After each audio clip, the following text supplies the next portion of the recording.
नमस्कार, आप देख रहे हैं फर्स्ट इंडिया न्यूज और आपके साथ में विजेंद्र सोलंकी। आज सवाल आरएएस की परीक्षा में पूछे गए थे और जवाब हमारे एक्सपर्ट देंगे। वो एक्सपर्ट जिनको अपने सिलेबस में महारत हासिल है। आपको याद होगा, हमने आपके लिए रीट की परीक्षा का संभावित परिणाम जारी किया था और इसी तरीके से प्रोग्राम में आपको हर सवाल का जवाब दिया था। बिल्कुल वैसे ही आज हम आपके लिए आरएएस परीक्षा पेपर के सवालों के जवाबों को आप तक पहुंचाएंगे। आपको दो काम करने हैं। पहला काम, पेन और अपना पेपर लेकर बैठिए और दूसरा, इस प्रोग्राम को अपने ग्रुप्स में शेयर कीजिए ताकि आपके दोस्तों को भी ये पता चल पाए कि उन्होंने कितने सवालों के सही जवाब दिए और कौन से सवालों के जवाब देने से वो चूक गए। आपको यह भी पता चल जाएगा कि आप आरएएस की परीक्षा में पास होने वाले हैं या दोबारा मेहनत करनी पड़ेगी, क्योंकि यह है आरएएस के परिणाम से पहले फर्स्ट इंडिया का संभावित परिणाम। हम आपको देंगे आरएएस प्री की आंसर की, तो आप हमारे साथ बने रहिए।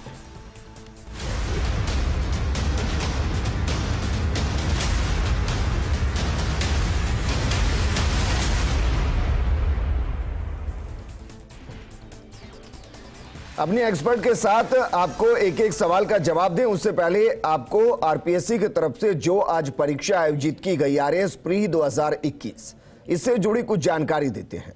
दरअसल 988 पदों के लिए प्रदेश भर में परीक्षा हुई है। प्रदेश में 49.37% अभ्यर्थियों ने एग्जाम दिया है। करीब 6,48,000 अभ्यर्थी पंजीकृत हुए थे।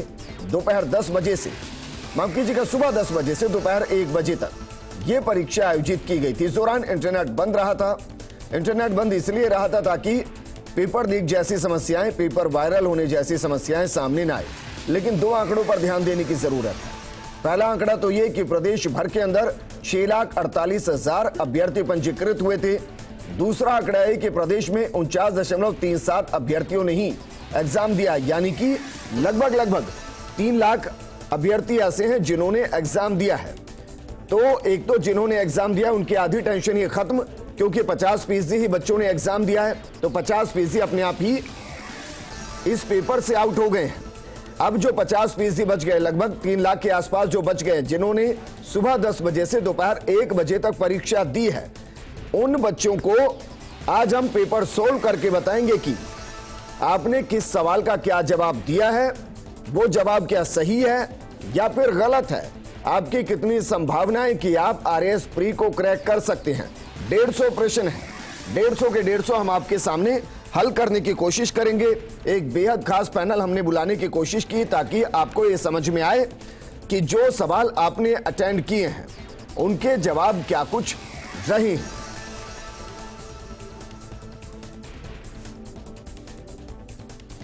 तो कुछ और जानकारी आपको देते हैं। जानकारी आरएएस प्री के सिलेबस से जुड़ी दे देते हैं। राजस्थान का इतिहास, कला, संस्कृति, साहित्य, परंपरा और विरासत।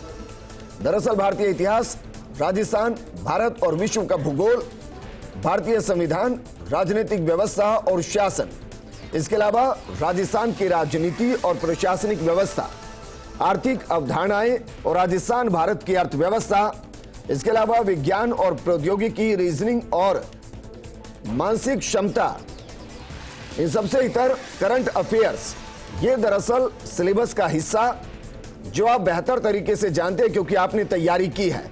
लेकिन इन तमाम सिलेबस में किस तरीके के सवाल आए हैं, उन सवालों के जवाब क्या हैं, ये सब चीजें हम आपको बताएंगे। यानी कि हम आपके लिए आज राजस्थान का इतिहास, राजस्थान की कला, संस्कृति, साहित्य, परंपरा, विरासत, इनसे जुड़े जितने भी सवाल हैं उनके जवाब हम आपको देंगे। इसके अलावा भारतीय इतिहास, राजस्थान, भारत और विश्व का भूगोल, इससे जुड़े जितने भी सवाल आए हैं उनका जवाब भी हम आपको देंगे। भारतीय संविधान, राजनीतिक व्यवस्था और शासन, इससे जुड़े सवाल जो भी आरएएस प्री के एग्जाम में आए हैं उसके जवाब भी हम आपको देंगे। राजस्थान की राजनीति और प्रशासनिक व्यवस्था से जुड़े जो सवाल है उनके भी जवाब देंगे। आर्थिक अवधारणाएं और राजस्थान भारत की अर्थव्यवस्था से जुड़े जो सवाल है उनके भी जवाब हम आपको देंगे। विज्ञान और प्रौद्योगिकी, रीजनिंग और मानसिक क्षमता से जुड़े जो सवाल आए हैं उनके भी जवाब देंगे। और करंट अफेयर्स यानी कि मौजूदा समय में किस तरीके की खबरें चल रही हैं उससे जुड़े सवालों के जवाब भी हम आपको देंगे। लेकिन कुछ तस्वीरें भी दिखाते हैं आपके लिए। 150 सवालों के जवाब हम आज आपको देंगे।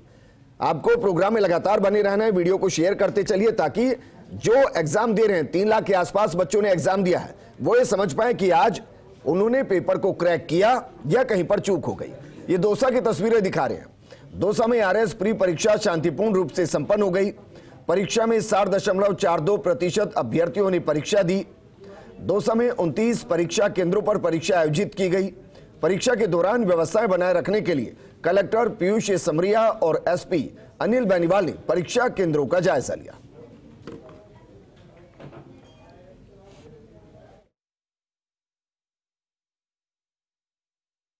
कि आरएस प्री परीक्षा है, काफ़ी स्मूथली सारी व्यवस्थाएं चल रही हैं। कुल दौसा हेडक्वार्टर्स पे 29 सेंटर्स हैं और लगभग नियरली 9000 प्लस अभ्यर्थी अपना एग्ज़ाम दे रहे हैं और काफ़ी कहीं पर भी कोई ऐसी कोई शिकायत या कोई ऐसी घटना का कोई इन्फॉर्मेशन नहीं है और हमारे हर जगह जांच दल सतर्क हैं और हम भी खुद ग्राउंड पे निकल रहे हैं। यहाँ पे हम प्राइवेट कॉलेज में इसका निरीक्षण कर रहे हैं, इसको भी आगे और इंश्योर करेंगे कि स्मूथली हो जाए। सुरक्षा व्यवस्था हर सेंटर पे 4 पुलिस वाले हमने डिप्लॉय किए हैं और कुछ हमारे फिक्स पिकेट्स 12 हमारी फिक्स पिकेट्स लगी हुई हैं। कुछ हाई जो ट्रैफिक प्रेशर पॉइंट्स हैं वहाँ भी हमारा जाब्ता डिप्लॉय है। उसके बाद 5 हमारी मोबाइल पार्टीज इसमें लगी हुई हैं। उसके 5 हमारी फ्लाइंग स्क्वाड्स। टोटल 29 सेंटर हैं, लगभग 9,500 10 हज़ार के आसपास कैंडिडेट्स हैं। और जैसे सेंटर विजिट कर रहे हैं तो अप्रॉक्सीमेटली मतलब 45 to 50% ठीक अटेंडेंस के अंदर भी शॉर्टेज आई है। तो भी मतलब प्राइमरी यही पता लगा कि बहुत सारे बच्चों ने नाम भी वापस लिए कि तैयारी अगर नहीं, अपना अटेम्प्ट नहीं खराब हो। बाकी शांति से चल रहा है एग्जाम और होपफुली शांति से कंप्लीट करवा लिया जाएगा। Thank you. जैसलमेर में कड़ी सुरक्षा व्यवस्था के बीच आरएस प्री परीक्षा सफलतापूर्वक संपन्न हुई। परीक्षा के सफल संचालन के लिए जिला प्रशासन पूरी तरह से मुस्तैद नजर आया। केंद्रों पर आज आरएस परीक्षा केंद्रों पर परीक्षा है वो संपन्न हुई। आप देख सकते हैं किस तरीके से परीक्षा केंद्र संपन्न होने के बाद जो परीक्षार्थी है, किसी के चेहरों पर मुस्कान तो कहीं मायूसी सा देखी जा रही है और जो खुशी है वो जो है परीक्षा केंद्रों से हैं वो कहीं ना कहीं बाहर निकल रहे हैं। राज्य भर से परीक्षा देने कई परीक्षार्थी है वो यहाँ पर आए थे और परीक्षा केंद्र पर जिस तरीके से परीक्षा देने के बाद अब फिर से हैं वो लौट रहे हैं। कुछ अभ्यर्थियों से बात करने की कोशिश करते हैं कि किस तरीके से आज परीक्षा दी है। तो कैसा पेपर हुआ आपका? पेपर बढ़िया हुआ, ज़्यादा हार्ड नहीं था, इजी था। कैसा पेपर हुआ भैया? देखिए सर, पिछली बार की तुलना में अगर देखा जाए तो पेपर का स्तर काफ़ी अच्छा था, इसलिए जहाँ तक लग रहा है तो कट ऑफ पिछली बार की तुलना में थोड़ी कम जा सकती है। लेकिन जहाँ प्रतिभागियों का इस बार प्रतिस्पर्धा अधिक थी, तैयारी का स्तर भी काफ़ी अच्छा था। इसको देखते हुए ऐसा लग रहा है कि मेरिट का स्तर भी थोड़ा रहेगा, लेकिन कुछ ज़्यादा अंतर देखने को नहीं मिलेगा।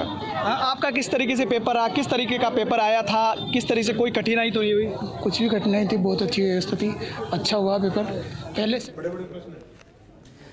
और अब वक्त जिसका इंतजार आप कर रहे थे, क्योंकि जो ये पेपर है इसमें आपने अपने सवालों के जवाब जरूर दिए हैं। 150 सवाल थे, लेकिन किसका सवाल सही और किसका गलत, हमारे साथ जो पैनल मौजूद है वैसे तो वो किसी परिचय का मोहताज नहीं है, क्योंकि राजस्थान में परीक्षा देने वाले छात्र उनको बहुत अच्छे से जानते हैं, उनकी क्लास लेते हैं, उनके नोट से तैयारी करते हैं। फिर भी रवायत के तहत उनका परिचय आपसे कराता हूं। हमारे साथ मौजूद हैं सामान्य ज्ञान के जानकार, चेहरे पर मुस्कान के मालिक और छात्रों के सामान्य ज्ञान को सामान्य अंदाज में मजबूत करने वाले कुंवर कनक सिंह जी हमारे साथ मौजूद हैं, स्टूडियो में मौजूद हैं। उनसे जानेंगे कि उनके हिस्से में कौन कौन से सवाल और उनके जवाब क्या है। हमारे साथ मौजूद है भारतीय राजनीति के जानकार, वो राजनीति नहीं जो आज के दौर में समझ से परे है, बल्कि वो राजनीति जो समझ में आती है और किताबों में इतिहास बन जाती है। उसके जानकार हमारे साथ कुछ ही देर में जुड़ेंगे। जेसी जाखड़ जी हमारे साथ मौजूद है, इतिहास के जानकार, वो इतिहास जिसको बदला तो नहीं जा सकता, लेकिन वो इतिहास आपके वर्तमान को बदल भविष्य को सुनहरा जरूर कर सकता है, क्योंकि उससे जुड़े सवाल इस पेपर में आए हैं। सही किए तो भविष्य स्वर्णिम होगा। उस इतिहास को सही तरीके से समझाने वाले हमारे साथ मौजूद हैं professor M Shankar ji. Reasoning यानी कि तर्क, जिसके पीछे कोई कारण होता है, साथ में मैथ जो टिका है नियमों पर, जिंदगी के गुणाभाग से इतर किताबों के गुणाभाग को तर्क के साथ समाधान की तरफ ले जाने वाले रीजनिंग मैथ के जानकार विवेक चौधरी जी भी हमारे साथ मौजूद हैं। शुरू करते हैं, कुंवर जी आपके साथ शुरू करते हैं। जिस मुस्कान के साथ आप बच्चों को पढ़ाते हैं, उसी मुस्कान के साथ सर आप अपने कौन कौन से सवालों के जवाब देंगे बच्चों के सामने, क्योंकि इस पेपर में 150 सवाल हैं और जिस तरीके से मैं इसको समझ पा रहा हूं, कोई एक सेट पैटर्न नहीं कि सामान्य ज्ञान के इतने से इतने, राजनीति के इतने से इतने, रीजनिंग मैथ के इतने से इतने, या फिर इतिहास के इतने से इतने। तो फिर आप ही सवाल को पढ़ते जाइए, उसका नंबर बताते जाइए, उसका जवाब बताते जाइए सर। जी सर, राजस्थान की युवा पीढ़ी जो प्रशासनिक सेवा में अपना भविष्य का निर्माण करने जा रही है, बहुत अच्छा प्रथम चरण इस परीक्षा का यानी प्रीलिम्स का आयोजन हुआ। बहुत गजब का पेपर, स्तरीय पेपर, और जिसके लिए आरएस परीक्षा जानी जाती है वो वाला पेपर। हम जल्दी से आंसर की हल करते हैं। परीक्षा में अपीयर होने वाले हर प्रतियोगियों को बहुत बहुत शुभकामनाएं, बहुत बहुत बधाई। जो रियल में पढ़ने वाला है, जिसका जुनून और जिसका सपना आरएस अधिकारी बनना है, उनके लिए ये पेपर था। पहला प्रश्न देखिए, बहुत गजब का। राजस्थानी भाषा साहित्य एवं संस्कृत अकादमी कहाँ स्थित है? तो ये बीकानेर में है। आहड़ सभ्यता के बारे में निम्नलिखित कथनों पर विचार कीजिए। तो आहड़ के व्यक्ति तांबा गलाना जानते थे, यस। धातु का काम आहड़ वासियों की अर्थव्यवस्था का एक साधन था, धातु की मुद्राएं मिली, यस। लाल काले मृद भांड वहां से मिले, यस। तो ए सी और डी इसमें राइट है। राजस्थान नंबर कितना है? सवाल नंबर 2। ये सीरीज अलग अलग है, इसलिए सबके 2 नहीं होगा। ये ASR 21 सीरीज है। ठीक है सर, है ना। राजस्थान, तो हम सवाल को पढ़ते चले जाएं, उसके नंबर पे ना जाएं। राजस्थान की रीति रिवाजों में आणो क्या है? आणो विवाह के पश्चात दुल्हन को जो दूसरी बार ससुराल लाया जाता है उसे आणो कहते हैं, और वैसे इसे गोना कहा जाता है। आणो दक्षिणी राजस्थान का शब्द है। राजस्थान निम्नलिखित में से कौन सा सिद्धांत जैन धर्म से संबंधित है? अनेकांतवाद और श्यादवाद, ये जैन धर्म से संबंधित सिद्धांत है। और हमें रूमा देवी के बारे में निम्न कथनों पर विचार करिए।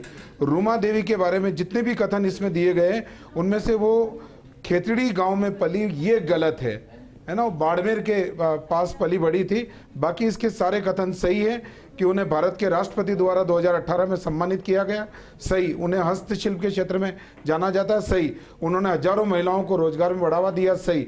तो गलत केवल है कि वो खेजड़ी की नहीं, बाड़मेर की निवासी थी। मौर्यकालीन मूर्तियों में मणिभद्र नाम से अंकित मूर्ति किस स्थान से प्राप्त हुई?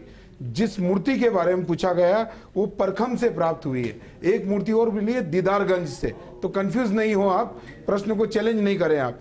परखम इसमें राइट आंसर आएगा। बयाना दुर्ग स्थित वरिक विष्णुवर्धन विजय स्तंभ किस काल का माना जाता है? ये गुप्त काल का माना जाता है और समुद्रगुप्त के काल में इसका निर्माण हुआ था। फिर हमारे प्रश्न आते हैं कि ये जो अनाज के नाम दे रखे कि कौन सा अनाज उस कालखंड में किस नाम से जाना जाता था।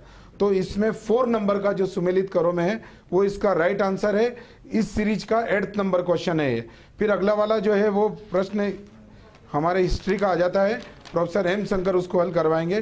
फिर हमारा प्रश्न आता है कि त्योहार और तिथियों के आधार पर, तो कजली तीज जो है वो भाद्र कृष्ण तृतीया को आती है, होली फाल्गुन पूर्णिमा को आती है, पर्युषण पर्व भाद्र माह में आता है, और गणगौर चैत्र है ना शुक्ल पक्ष तृतीया को आती है। तो फर्स्ट इसमें राइट आंसर होगा। फिर आता है मझल सरूर कहाँ से और कब प्रकाशित हुआ?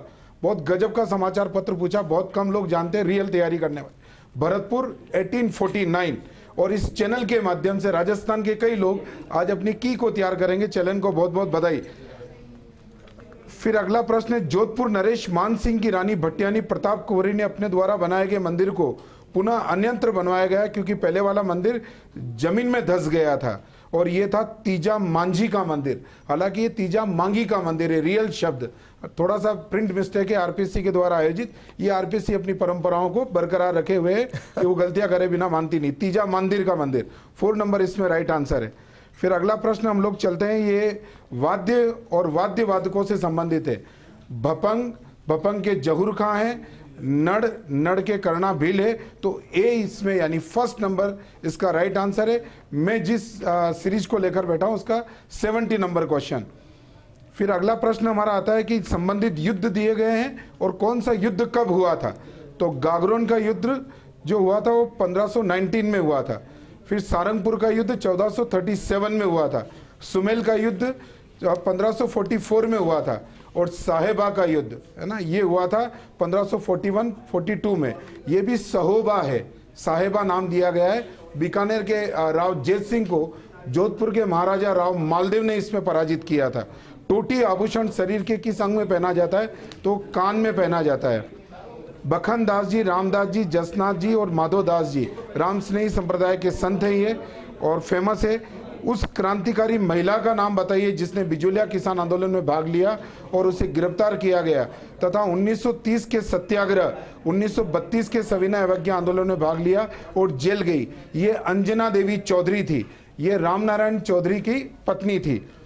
और फिर हम चलते हैं राजस्थान से संबंधित दूसरे प्रश्नों में।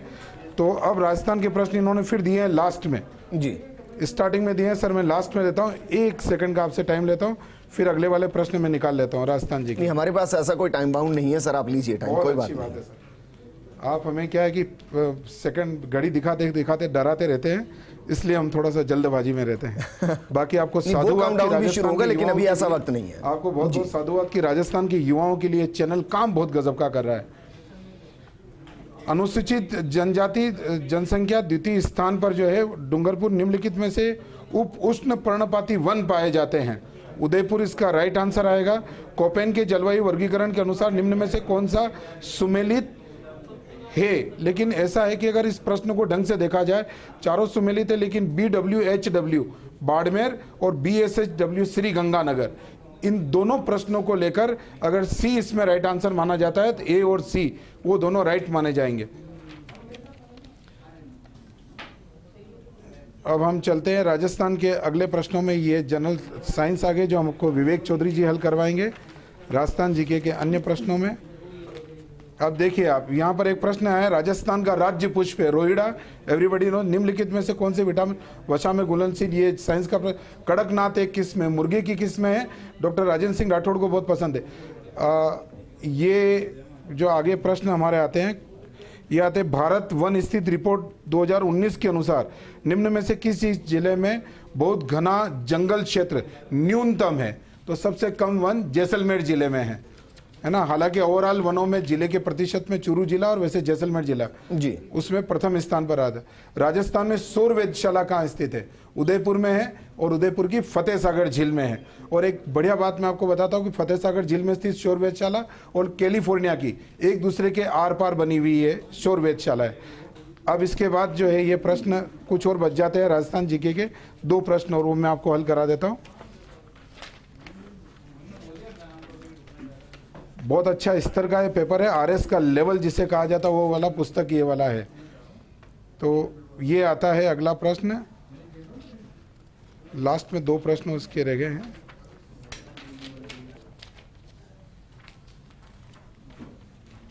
कोई बात नहीं सर, दो सवालों को बाद में ले लेंगे, इतिहास को खंगा लेते हैं। तब तक आप जो है इतिहास को खंगा लेते हैं। प्रोफेसर M शंकर जी हमारे साथ हैं। M शंकर जी, 2 सवाल। पहला सवाल तो ये कि पेपर क्या वाकई में आपको लग रहा है कि RAS के स्तर का है?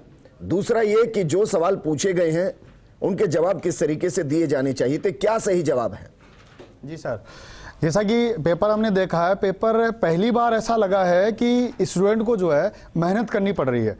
क्यों? क्योंकि पेपर को ऐसा नहीं है कि एक बार पढ़ा और उसके बाद में उसको टिक लगा दिया, नहीं, उसको सोचना पड़ रहा है कि जो 4 ऑप्शन दिया है बैशायद है, उनमें से किसका आंसर वो चूज करे। कभी कभी तो ऐसा लग रहा है कि 2 जो है ए भी ठीक है और ए भी ठीक है, उसको बड़ी मशक्कत करनी पड़ रही है, उसके बाद जो है वो उसको टिक कर रहा है। तो पेपर बहुत ही जो है ये कह सकते हैं कि टक्कर का आया, या कह सकते हैं कि जिसने मेहनत की है, जिसने परिश्रम किया है उसके अकॉर्डिंग आया है। पहले कुछ कभी कभी ऐसा होता था कि कभी क्वेश्चन जो है वो आउट हुआ करते थे, यानी कि आउट ऑफ सिलेबस मान लीजिए ऐसे, लेकिन इस बार जो है उसके अंदर से आए हैं। सर सवालों का सिलसिला शुरू करें।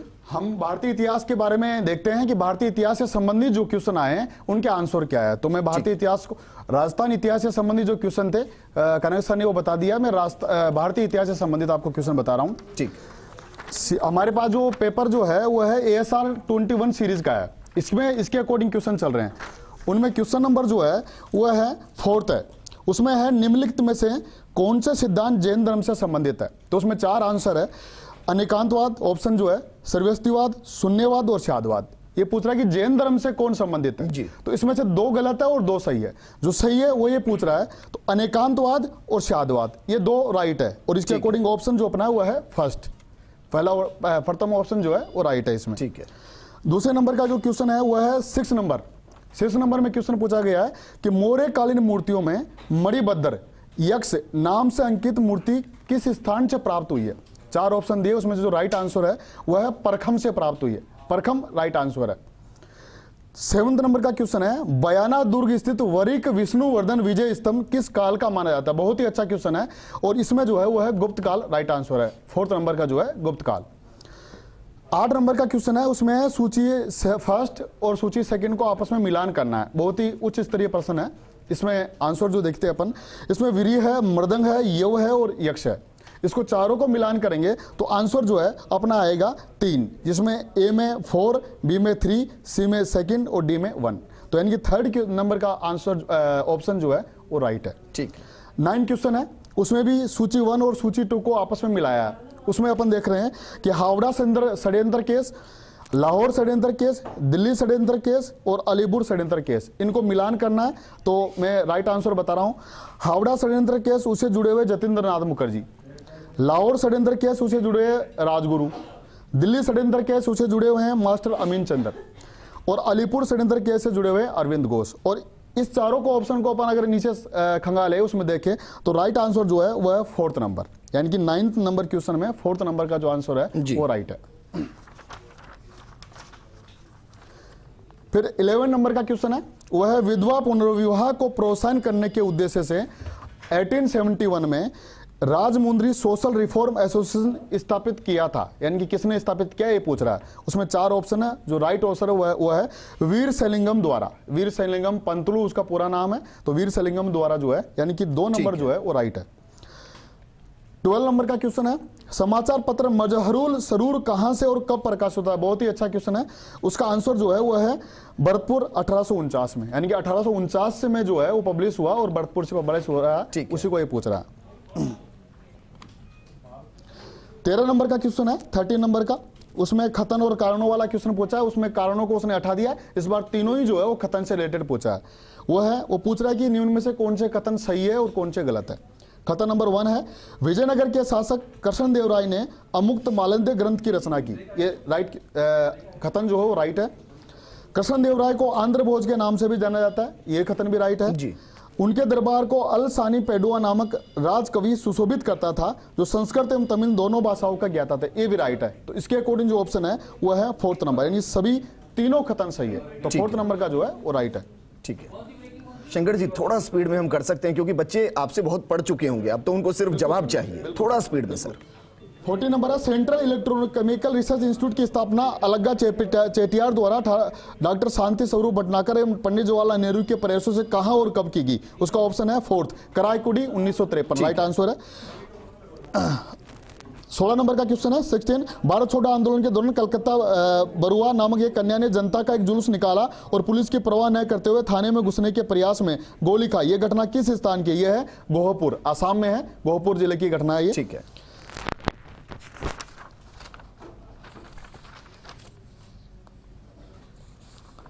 18 नंबर क्वेश्चन है, इंडियन इंस्टीट्यूट ऑफ साइंस की स्थापना बेंगलोर में कब और किनके प्रयासों से हुई? तो 1909 में जमशेदजी टाटा के द्वारा स्थापित हुआ। राइट आंसर जो है वो 3 है।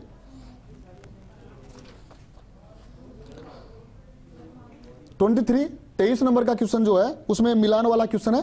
पार्श्वनाथ जो है उसके तिरंत यानी कि उसके पर्यायी उसके जो संपर्क है वो कौन से है? पार्श्वनाथ से संबंधित है सर्प, आदिनाथ से वृषभ, महावीर से संबंधित है सिंह और शांतिनाथ से संबंधित है हिरण। इसमें जो ऑप्शन है वो अपने first, A B C D में जो फर्स्ट है वो 1st नंबर का ऑप्शन अपने पास राइट है। उसके बाद में 26 नंबर, संविधान में मूल कर्तव्यों को जिस किसी सिफारिश पर सम्मिलित किया गया वह है पॉलिटिकल से रिलेटेड, लेकिन उसमें राइट आंसर हुआ सवर्ण सिंह समिति के द्वारा जी। बाकी क्वेश्चन सर ने बता दिया, ये भारतीय इतिहास से संबंधित क्वेश्चन थे जो मैंने बताया आपको। एक बड़ी खबर का रुख आज हम आपके लिए आरएएस प्री की आंसर की जारी कर रहे हैं, संभावित आंसर की जारी कर रहे हैं और इसके लिए बेहद खास पैनल को हमने अपने स्टूडियो में बुलाया। हमारे साथ कुंवर कनक सिंह जी है, सामान्य ज्ञान के बारे में जिन्होंने बताया, उनसे जुड़े सवालों की पूरी जानकारी आपको दी, उनके जवाब बताए। हमारे साथ भारतीय राजनीति से जुड़े उसके एक्सपर्ट जेसी जाखड़ जी हैं, प्रोफेसर एम शंकर जी इतिहास के जानकार, उन्होंने पूरा इतिहास आपके लिए खंगाला, एक एक सवाल का जवाब दिया।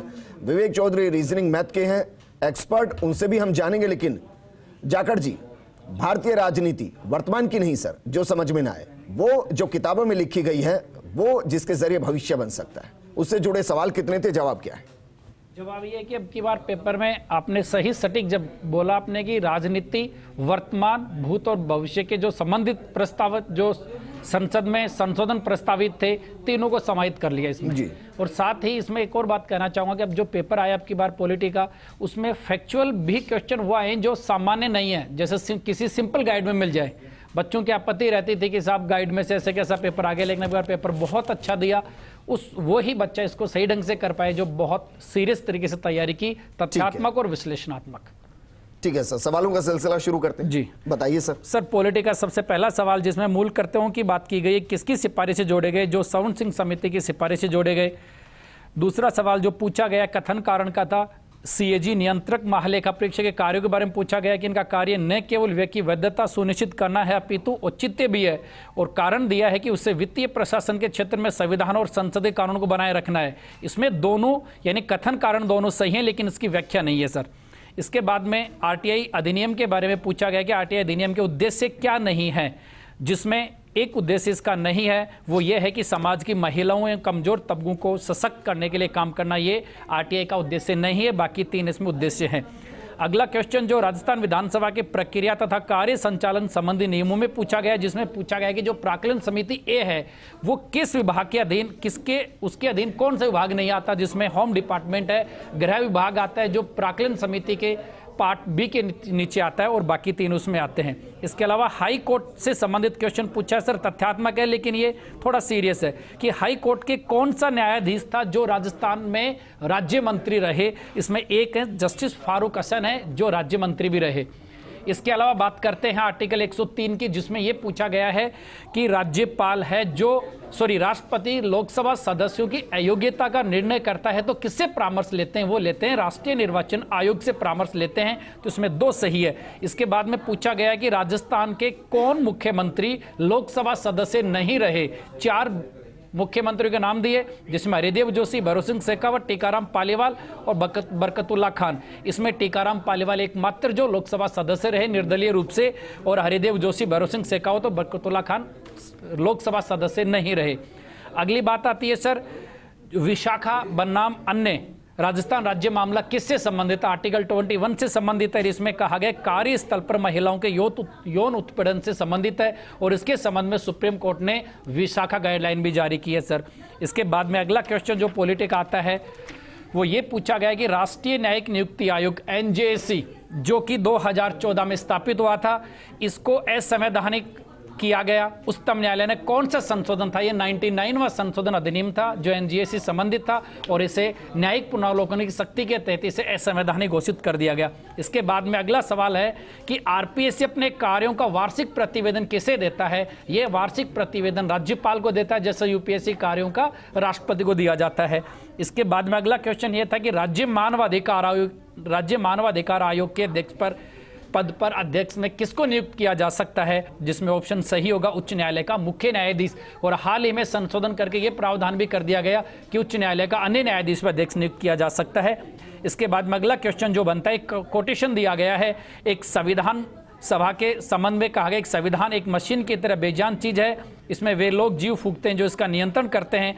भारत में कुछ ईमानदार लोगों की आवश्यकता है। ये किसने कहा, ये डॉक्टर राजेंद्र प्रसाद ने कहा। इसके बाद में अगला क्वेश्चन नागरिक अधिकार पत्र से, सिटीजन चार्टरशिप से है, जिसमें पूछा गया है कि कौन सा मूल तत्व सम्मिलित नहीं है। इसमें केवल वो तत्व सम्मिलित नहीं, वही बताऊंगा मैं कि अभिकरण के कार्य के निरीक्षण का प्रावधान, किसी लोक अभिलेख की अपेक्षा या विभाग अथवा अभिकरण द्वारा प्रदान किए गए सेवाओं का विवरण, इसमें आ जाएगा लोक अभिलेख की अपेक्षा की बात। अगला सुप्रीम कोर्ट के न्यायाधीशों का क्रम पूछा है, मुख्य न्यायाधीशों का, जिसमें सही उत्तर आएगा HL दत्तू, TS ठाकुर और जगदीश सिंह खेहर, ये इसका सही उत्तर आएगा। इसके बाद में चलते हैं साहब गुरुमुख निहाल सिंह राजस्थान के प्रथम राज्यपाल कब बनाए गए, 1 नवंबर 1956 को, क्योंकि इससे पहले राज प्रमुख हुआ करते थे। इसके बाद में अगला क्वेश्चन जो पूछा गया है संविधान सभा की समितियों व अध्यक्ष के बारे में पूछा गया है, और जिसमें सम्मेलन करवाने का कथन पूछा गया कि मूल अधिकार समिति, कार्य संचालन समिति, संघ समिति, प्रारूप समिति अध्यक्ष कौन रहे। इसमें कार्य संचालन समिति के KM मुंशी रहे, संघ समिति के जवाहरलाल नेहरू रहे, प्रारूप समिति के भीमराव अम्बेडकर और मूल अधिकार के सरदार पटेल रहे साहब। इसके बाद में DPSP नीति निर्देशक तत्वों के संबंध में गलत युग्म को यानी सही युग्म कौन सा है, जो अनुच्छेद दिया है उसके बाद में पूछा गया है कि कौन सा सुमेलित है। इसमें देखो ग्राम पंचायत को गलत दिया, कृषि का गलत दिया है, इसमें पुरुष और महिलाओं के लिए समान कार्य के लिए समान वेतन 39 डी है, तो इसमें 39 दे दिया, तो सही हो गया सब। अगला सवाल करें, मुख्य रूप से ये जो राजस्थान की पॉलिटी और इंडियन पॉलिटी संबंधित मुख्य क्वेश्चन इसमें यही थे जी, और जो भी हैं बाकी अंतिम कुंजी आरपीएससी करेगी। जो भी एक दो क्वेश्चन और बढ़िया हैं जो लास्ट में कवर करता हूं सर। लोक नीति के संबंध में बहुत अच्छा, मुझे लगा कि आज 3+1 का सीन नजर आ रहा है कुंवर जी, क्योंकि मुझे लग रहा है 70-75 के आसपास अभी सवाल हुए हैं और बाकी अब विवेक चौधरी जी के हाथ में ये पूरा पेपर पहुंच गया है। मतलब कि बाकी अब उनको करना है, रीजनिंग, मैथ और बाकी जिम्मेदारी विवेक चौधरी जी आपके कंधों पर हैं। 15 मिनट 70 के आसपास सवाल होंगे, उनको क्लियर कीजिए सर। सभी विद्यार्थियों को बहुत बहुत शुभकामनाएं जिन्होंने आरएस के एग्ज़ाम दिए। और अब हम बात करने वाले हैं साइंस, रीजनिंग और मैथ्स की। और ओरल पेपर को देखा जाए तो मैथ और रीजनिंग के अंदर उन विद्यार्थियों के क्वेश्चन अच्छे हुए हैं जिनके कॉन्सेप्ट बहुत अच्छे क्लियर थे। तो सबसे पहले हम समय ज़्यादा नहीं लेते हुए क्वेश्चन के ऊपर आते हैं। रीजनिंग की बात कर रहे हैं सर। इसमें अपने नंबर जो क्वेश्चन सीरीज अपने पास रही हुई है ये है शायद 01 है, और इसमें क्वेश्चन नंबर 111 है, रीजनिंग का क्वेश्चन है। और इसमें स्टेटमेंट लिखा हुआ है, क्या मोटरसाइकिल को चलाते समय चालक और पिछली सीट, इसका जो आंसर रहेगा ये तीसरा ऑप्शन रहेगा, केवल सेकंड और थर्ड तर्क इसमें है, ये इसका आंसर है। क्वेश्चन आप लोगों के पास होंगे, उसमें आप टिक लगा सकते हैं। ऐसे ही क्वेश्चन नंबर 112 की बात करें, इसमें भी एक स्टेटमेंट दिया गया है कि आजकल माता पिता अपने बच्चों में उत्तम विकास, इसका जो आंसर सही रहेगा वो रहेगा केवल निष्कर्ष 1 के अनुसार इसका सही आंसर देखा गया है। और क्वेश्चन नंबर 113 इसमें भी 3 स्टेटमेंट दिए गए हैं। इसमें लिखा हुआ है कि पिछले कुछ हफ्तों के दौरान पेट्रोल की कीमत बढ़ी है, और इसके नीचे कुछ स्टेटमेंट लिखा हुआ है, उनके अनुसार जो यहाँ पर आंसर देखा जाएगा वो केवल पहला उसका ऑप्शन आंसर रहेगा। फिर क्वेश्चन नंबर 114 की हम बात करते हैं। इसमें एक आरेख दिया गया है और कुछ अंक यहाँ पर रिप्रेजेंट किए गए हैं, उनको ध्यान में रखते हुए उसका आंसर देना है। और इन्होंने पूछा है कि R अंक को रिप्रेजेंट कैसे करना है, तो यहाँ पर इसका जो आंसर होगा वो सेकंड ऑप्शन रहेगा जिसमें 4 लिखा हुआ है। क्वेश्चन नंबर 115 में पूछा गया है कि आयत और वर्गों की कुल संख्या कितनी है, इसका आंसर 21 आएगा, ऑप्शन नंबर 3 इसका आंसर है। मैथ्स का क्वेश्चन आ गया, 1 से लेकर 156 तक की संख्याओं में जो संख्याएं हैं उसमें 2, 3, 4 और 6 से विभाज्य का आपको पूछा है समांतर माध्य, इसका जो आंसर होगा वो 78 आंसर रहेगा। क्वेश्चन नंबर 117 इसका जो क्वेश्चन है कि आयत, पुरुष और त्रिभुज लिखा हुआ है, इसका क्वेश्चन का आंसर 11 रहेगा, 4 ऑप्शन इसका आंसर है। एक इसमें पाई चार्ट दिया गया है जिसके अंदर आपको एक पाई चार्ट के अंदर सभी चीज़ों का व्याख्या की गई है। क्वेश्चन नंबर 118 इसका आंसर डी रहेगा, 38,250 रुपये। ऐसे ही क्वेश्चन नंबर 119 नंबर का है जिसमें लिखा हुआ है कि वीरेंद्र राजेंद्र के पिता का लड़का है, इसका आंसर दादा आएगा लास्ट में। और क्वेश्चन नंबर 121 है, इसमें स्टेटमेंट दिया गया है। रीजनिंग के अंदर ज़्यादातर क्वेश्चन स्टेटमेंट के हैं, इसमें आपका जो आंसर होगा वो केवल सेकंड वाला आंसर होगा, केवल सेकंड पूर्व उदाहरण वाला। एक आया था सिंपल इंटरेस्ट का, जो मैथ्स का क्वेश्चन था, इसके अंदर SI और CI का डिफरेंस दिया गया था और 3 ईयर का टाइम था, इसका आंसर आपका 24,000 रहेगा। ऐसे ही क्वेश्चन 123 है, इसका आंसर फर्स्ट रहेगा क्योंकि इसमें इंग्लिश के शब्द लिखे हुए कोड भाषा में लिखा हुआ है, तो उसका आंसर आपका फर्स्ट आएगा।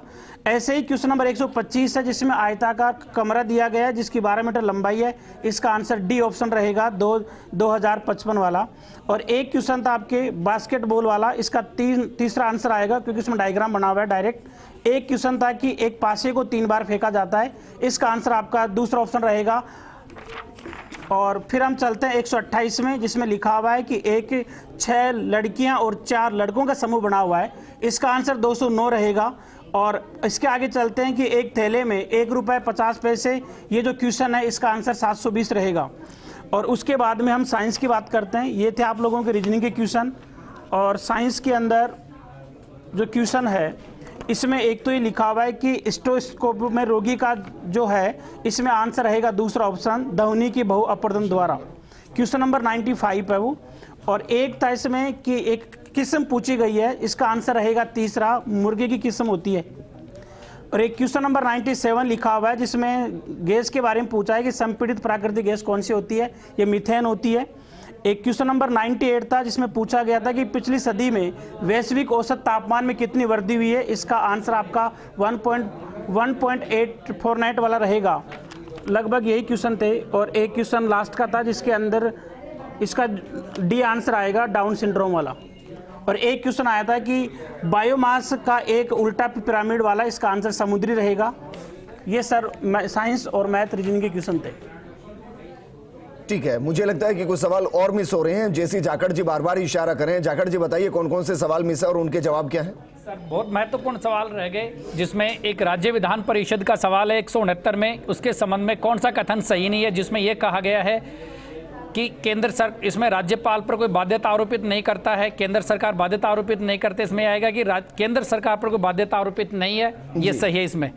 बाकी पहला वाला गलत हो गया। एक क्वेश्चन बहुत बढ़िया है कि राजस्थान नगर पालिका अधिनियम 2009 के तहत नगर परिषद में राज्य सरकार कितने सदस्य मनोनीत कर सकता? अधिकतम 8 आएगा ये, जिसमें 2021 में प्रावधान जोड़ा है।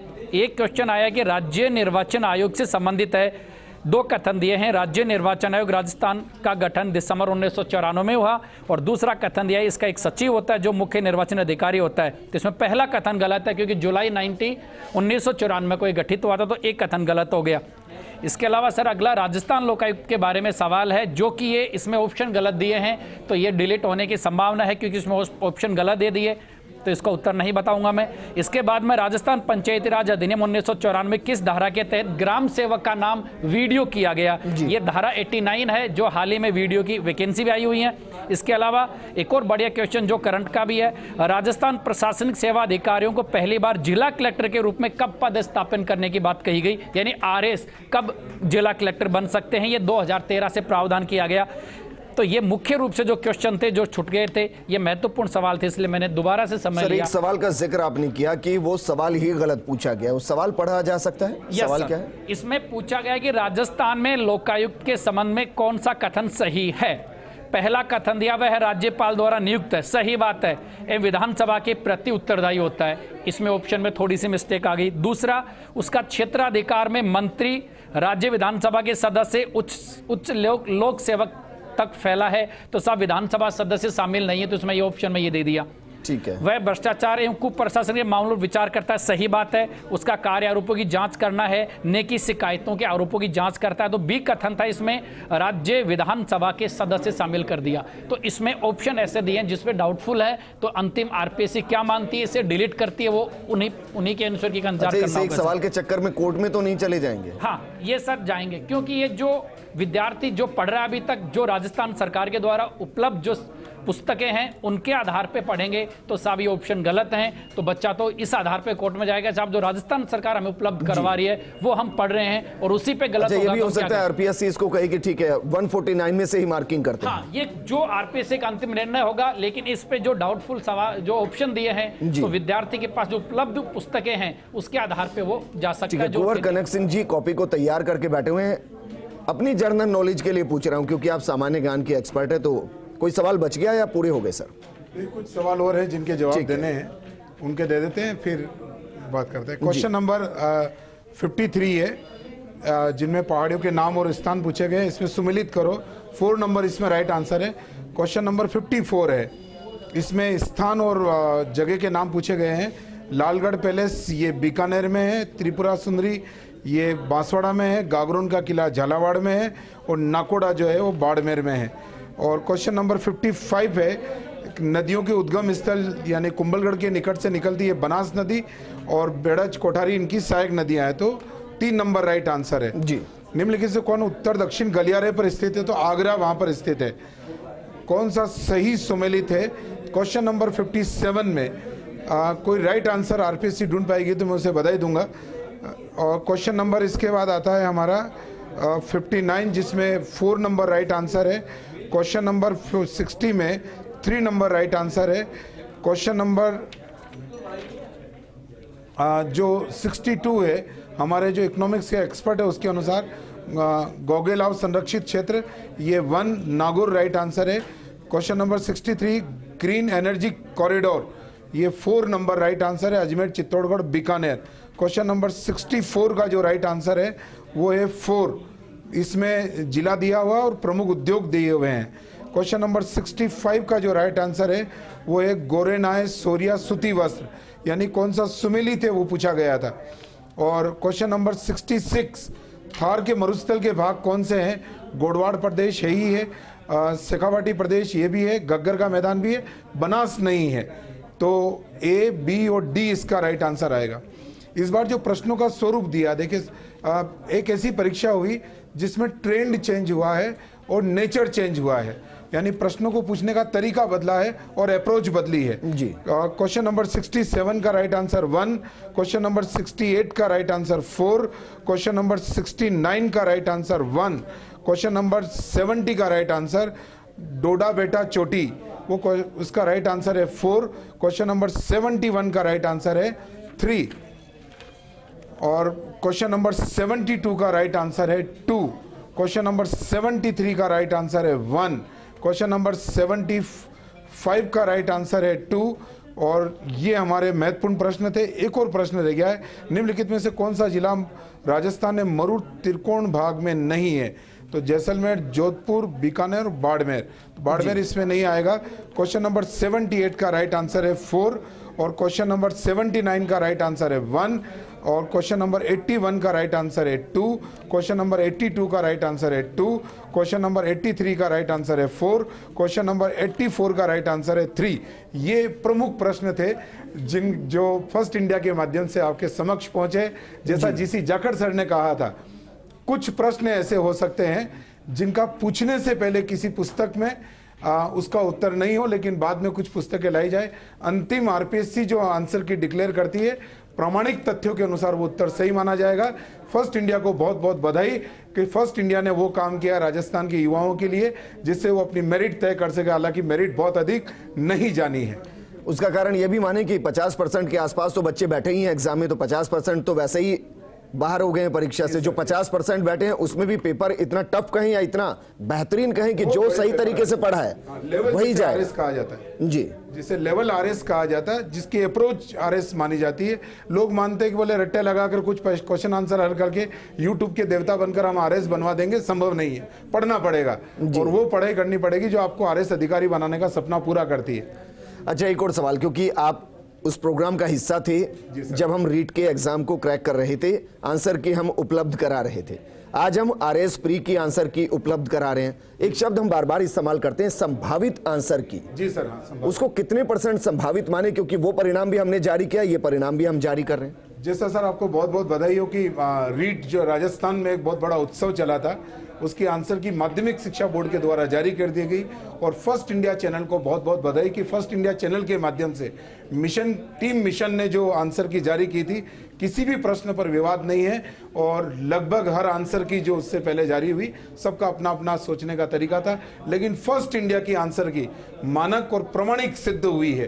कोई ऐसा प्रश्न सर हमने आपके इस मंच से ऐसा नहीं बताया जिसकी आंसर की हमने कुछ और बताई हो और माध्यमिक शिक्षा बोर्ड ने उसका आंसर कुछ और माना हो। इसके लिए सर आपके प्रयास और फर्स्ट इंडिया का जो विश्वास राजस्थान के युवाओं के प्रति है और आपने हमारे प्रति जो व्यक्त किया है, हम राजस्थान की युवा पीढ़ी और फर्स्ट इंडिया के और विशेषकर आपके बहुत आभारी हैं। सर, ये तो विश्वसनीय मंच है, विश्वसनीय प्रोफेसर आपके जैसे एक्सपर्ट बैठ जाते हैं तो अविश्वसनीय परिणाम आते हैं। जी सर। और मुझे लग रहा है कि वो आज भी बच्चों तक पहुंच रहे हैं। मैं फिर अंत में यही पूछ रहा हूं सर, कोई सवाल बचा तो नहीं जिसका जवाब देना बाकी रह गया हो? कुछ सवाल ऐसे हैं जिनके एक्सपर्ट जो है उन्होंने यहाँ पर, हमने सारे सवाल बता दिए। कुछ सवाल जाने अनजाने में इसलिए छूट सकते हैं क्योंकि मिक्स प्रश्न है ना, हमने रैंडमली प्रश्न के उत्तर आप लोगों को बताए। माने कि 140 के आसपास हमने कवर कर दिए होंगे सर, 140 के आसपास तो कवर हो गए होंगे। हाँ, उससे ज्यादा सर, उससे ज्यादा। हाँ, 2-3-4 प्रश्न हो सकते हैं और 1-2 सवाल ऐसे हैं जिनका जवाब देना मुमकिन ही नहीं। नहीं, जवाब तो मुमकिन, मिशन टीम जवाब नहीं देगी तो फिर देगा कौन? नहीं, जैसे जाखड़ साहब कह रहे थे कि अब उसमें सारे ही आंसर गलत है तो क्या करें फिर? ये भी एक आंसर है ना सर इनका, ये भी आंसर है सर। नहीं, लेकिन इससे मार्क नंबर तो नहीं मिलेंगे। हाँ, इसमें नंबर ये नहीं, क्योंकि इसमें थोड़ा सा के सही और गलत दोनों मिक्स कर दिया ऑप्शन में, तो उसको सही बताना कैसे जायज मानेंगे कि इसमें सही क्या है? तो वो तो आरपीएससी ही करेगी। और जो जैसे सर पहले बोल चुके अपनी परंपरा को जारी रखती है, इतने विशेषज्ञ पेपर तैयार करते हैं फिर भी गलतियां कैसे हो जाती है, बच्चा बेचारा परेशान रहेगा। उसने मेहनत की। एक्सपर्टनेस पे तो कोई क्वेश्चन ही नहीं है सर, क्योंकि अगर आप एक्सपर्ट नहीं होते तो ये भी नहीं बता पाते थे इसमें गलती क्या है, आप सीधा नंबर देते। आरपीएससी इतना अच्छा तैयार करते हैं, बेचारे बच्चे मेहनत किए हैं, अब उनके साथ अब यही विवाद रहेगा कि हमारा क्या सही है क्या गलत है। जी, लेकिन एक और सवाल मैं आपसे करना चाहूंगा जाखड़ जी, कहीं ऐसा तो नहीं कि जानबूझकर एक दो सवाल को फंसा दिया जाए ताकि परीक्षा का परिणाम ही फंस जाए? अब ये तो क्या है कि इरादतन तो कैसे कह सकते हैं, लेकिन इसमें क्योंकि राजस्थान का इतिहास में देखता हूं ज्यादातर परीक्षाएं कोर्ट में ही अटकी रहती हैं। ये तो सर अपने वो कहते हैं ना कि आज पेपर में भी आया था कि 3 साल की जो एग्जाम्स हुई वो कोई भी बिना विवादों के संपादित नहीं हुई। तो ये सबसे बड़ी राजस्थान सरकार के लिए, हमारे लिए सबसे बड़ी चुनौती है कि विद्यार्थी इतने दिन से तैयारी करता है और बिना चुनौतियों के उसको अपनी सफलता हासिल नहीं होती, तो तैयारी में परेशान होता है, तैयारी के बाद में परेशान होता है, नौकरी कम मिलेगी तो परेशान हो, जिंदगी में परेशानियों का हल कहाँ मिलेगा? ठीक है एम शंकर जी, इतिहास जिस तरीके का आया है, उम्मीद क्या की जाए कि कितने बच्चे ऐसे होंगे जिनका भविष्य स्वर्णिम होगा? सर जैसे कि जिस तरह से इतिहास, भारतीय इतिहास के क्वेश्चनों को दिया है और उसके आंसर है, तो मैंने पहले भी बताया था कि स्टूडेंट की जो प्रतियोगी छात्र है उसको सोचना पड़ रहा है कि हाँ इसको मुझे कैसे चूज करना है। बहुत मैंने पहले भी बताया कि 2 ऐसे है जिसको लग रहा है कि ये भी राइट है और ये भी राइट है, लेकिन इतिहास में ये है कि कोई क्वेश्चन विवादित नहीं है। इतिहास में पहली बार शायद ऐसा हुआ है कि कोई क्वेश्चन विवादित नहीं है। तो मैं मानना चाहूंगा कि ये कह सकते हैं कि इतिहास का विद्यार्थी अगर उसको पूरे क्वेश्चन सोल्व करता है तो वो मेरिट में थोड़ा सा आगे अपने आप को रखने का प्रयास करेगा। ठीक है विवेक जी, फाइनल कमेंट, क्योंकि तर्क के बिना कुछ भी मुमकिन नहीं और इस पेपर ने ये बता भी दिया है। तो तर्क कितने काम कर पाएंगे? उनके काम करेंगे जो लंबे वक्त से पढ़ते आ रहे थे, या उनके तर्क काम करेंगे जिन्होंने कुंजी को लिया और एग्जाम देने चल दिए? नहीं सर, इसमें क्या है कि मैथ और रीजनिंग के लिए कॉन्सेप्ट क्लियर होना बहुत ज़रूरी होता है। तो जिन विद्यार्थियों ने शुरू से ही तैयारी करते समय अपने कॉन्सेप्ट को पूरी तरीके से तैयार करके गए थे, उन विद्यार्थियों को वहाँ पर कोई भी दिक्कत नहीं होगी, क्योंकि मैथ्स के अंदर सारे क्वेश्चन कॉन्सेप्ट के बेस पे थे और नॉर्मल आसान तरीके से सोल्व कर सकते हैं। जी कुंवर जी, फाइनल कमेंट में आपसे, कोई भी बच्चा जिसको हम एक्स्ट्रा ऑर्डिनरी मान ले, कितने सवाल ऐसे होंगे जो वो अटेंड कर पाया होगा? क्या आपको लगता है कि पूरे 150 अटेंड कर पाना संभव था इस तरीके के परीक्षा, जिस तरीके के सवाल हैं? जिस प्रकार का पेपर आया है 120 प्लस अगर कोई छात्र अपने पेपर इसमें हल कर रहा है 150 में से, आउटस्टैंडिंग उसकी परफॉर्मेंस मानी जाएगी।